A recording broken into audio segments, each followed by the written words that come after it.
सुरेंद्र राजपूत, सवाल तो आपके लिए भी है भाई कि 2024 का एजेंडा इधर जेडीयू बैठकर तय कर रही है, आरजेडी बैठकर तय कर रही है। आप पहली बार उस छत्र छाया में शामिल हो गए हैं। राजीव गांधी ने लागू नहीं किया मंडल कमीशन की सिफारिशों को, इंदिरा जी ने भी लागू नहीं किया, मनमोहन सरकार ने भी 2011 में सोशियो इकोनॉमिक सर्वे नहीं रखा। कर्नाटक, छत्तीसगढ़, राजस्थान और हिमाचल 4 जगहों पर सरकारें हैं आपकी। 2 जगहों पर 5-5 साल सरकार चला चुके हैं आप। वहां आपको जातीय जनगणना याद नहीं आई। कर्नाटक का सर्वे रखा है आपकी टेबल पर, आप उसको पब्लिक करने का दम नहीं भर रहे हैं और इधर आप कह रहे हैं कि मोदी सरकार राजनीति कर रही है।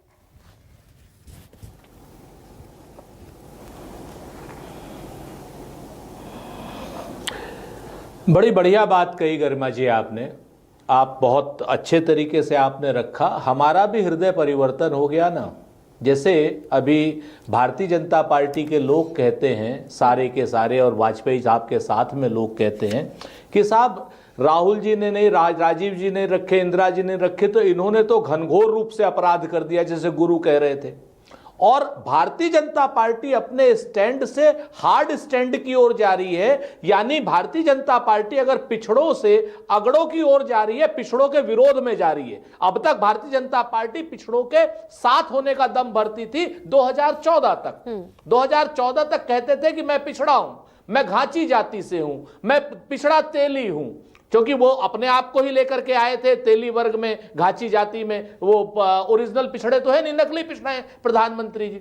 जब वो ये दम भरते थे, आज ये कह रहे कि नहीं नहीं, पिछड़ों की कोई बात नहीं होनी चाहिए, गरीबों की बात होनी चाहिए। तो अगर ये कहें तो वाजपेयी जी जैसे, गुरु प्रकाश जी जैसे लोग कहते हैं कि आज इनके में हृदय परिवर्तन हो गया। और हमको पिछले 50 सालों में अगर हमने कोई कमी कर दी या उस वक्त उसको प्रमुखता नहीं दी तो हमारा हो गया पाप। नहीं, पाप तो नहीं है सुरेंद्र, मौका अभी भी है सुरेंद्र पार्टी का, मौका अभी भी है। कर्नाटक में आपके पास ऑलरेडी, कर्नाटक में मौका अभी भी है आपके पास। सुनिए, कर्नाटक में ऑलरेडी सर्वे डन है, उसको पब्लिक कीजिए। अब सुन, आपने आखिरी में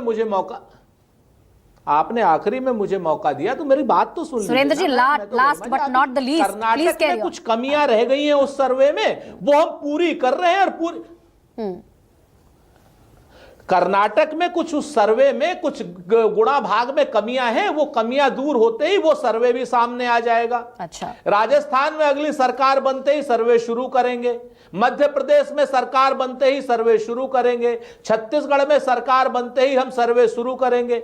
आप देखिए गुरु प्रकाश जी की, आप देखिए कितने मनमोहक आदमी है। ये कहते हैं साहब सब चीजों की बात कर लो, कांग्रेस की कमियों की बात कर लो, कांग्रेस की कमियों को पाप बता दो, जाति जनगणना की बात मत करो, बाकी सारी बातें कर लो। ये पिछड़ों के नाम पर दलितों की और क्या नाम बाकी सारी चीजों की बात करेंगे, लेकिन जाति जनगणना की बात नहीं करेंगे। जो लोग जाति जनगणना पे दम भरा करते थे, वो कहते हैं ना कि राहे हक में तुझे हस्ती को मिटाना होगा, देखना फिर तेरी ठोकर में जमाना होगा। ये राहुल गांधी जी ने बहुत स्पष्ट मान लिया है, कह दिया है। हम तो एक चीज कहते हैं ना, अभी गुरु प्रकाश जी एक बात और कह रहे थे कि साहब ये जो क्षेत्रीय दल हैं ये अपने यहां कर लें। हम तो कहते हैं गुरु भाई, अभी अभी आपने महिला आरक्षण किया है, आप बताओ मुझे आरएसएस में कितनी % महिलाएं हैं? बताओ आपका राष्ट्रीय अध्यक्ष कोई महिला क्यों नहीं? बताओ आपका प्रधानमंत्री कोई महिला क्यों नहीं? आपने कितना हक दिया? आपको ओबीसी नेता वो चाहिए जो जुबान में ताला लगा के रखें। उमा भारती जैसा आपको ओबीसी नेता नहीं चाहिए जो सवाल करता हो। सारे के सारे ओबीसी नेता कहते हो 33% हक दे दिया। 33% कौन से नेता दिए आपने? 33% जो प्रधानमंत्री के सामने चुप रहते हैं, एक शब्द नहीं बोल सकते। ठीक है, ये सारी शिकायतें गुरु जवाब देंगे उसका। आप आगे नहीं लाना चाहते, लेकिन ये डबल स्टैंडर्ड आपका, ये आप आगे नहीं लाना चाहते। ये डबल स्टैंडर्ड आपका नहीं है, एक्सेप्ट कीजिए। आप तो बहुत सहमति के साथ सारी चीजों को एक्सेप्ट करते हैं। राजस्थान में 5 साल सरकार चला ली आपने, छत्तीसगढ़ में 5 साल सरकार चला ली आपने, कर्नाटक में दोबारा जीत कर आ गए आप। अब आप दम भर रहे हैं कि अब आएंगे तो आप कास्ट सेंसस कराएंगे। यानी कि ये मान लीजिए ना कि समझ में आया कि ओबीसी जातियों का रिप्रेजेंटेशन उनकी बात किए बगैर, जनगणना के बगैर, सेंसस के बगैर गुजारा है नहीं। समझ में आया ये? यानी कि पॉलिटिकल गिमिक ही हुआ ना।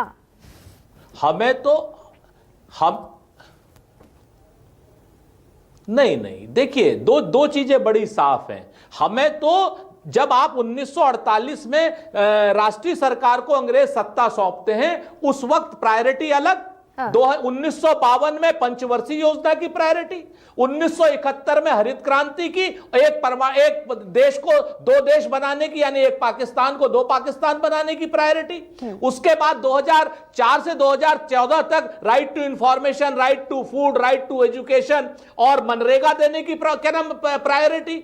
2011 में कास्ट सेंसस कराने की प्रायोरिटी। हमने सारी प्रायोरिटी को ध्यान में रखते हुए काम किया। यह बात सच है कि पिछड़ों को उनका हक जाति जनगणना लेकिन इस बीच 2010 भी आया सुरेंद्र राजपूत, इस बीच में 2010 भी आया, आप महिला आरक्षण बिल भी लेकर आए, तमाम क्षेत्रीय पार्टियों ने मांग भी रखी कि ओबीसी आरक्षण शामिल कर दो, लेकिन आपको तब समझ में नहीं आया। सुरेंद्र जी लौटूंगी मैं आपके पास।